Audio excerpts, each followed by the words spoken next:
Alright, today we're reviewing this LED temporary work light. Got a long cord on one side, 15 amp plug. Got a hook here to hang it, spring loaded. On the other side here, we got a 20 amp receptacle.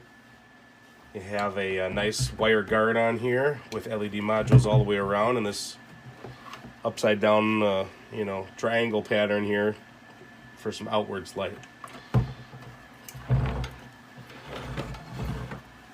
Take a look at unboxing here of what this comes with. A couple of these.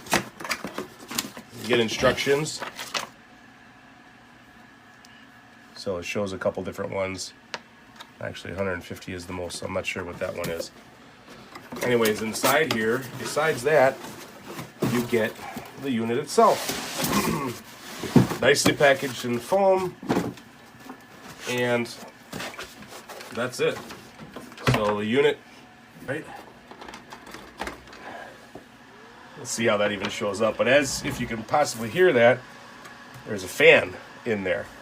So there's a cooling fan back in here somewhere. Didn't see it. Yeah, it's up on top of the LED array here. You can feel it. So now we'll try, if we have two, try to plug one into the other. And they're pretty bright. It's I think these would do just fine. I don't know how it looks to you guys, but these things are really bright. Very white light. I think it's 5000 K, so it is a very white light, but I think these are going to work good. I'm going to try these out on the site, and we'll let you know how they do. Thanks for joining us.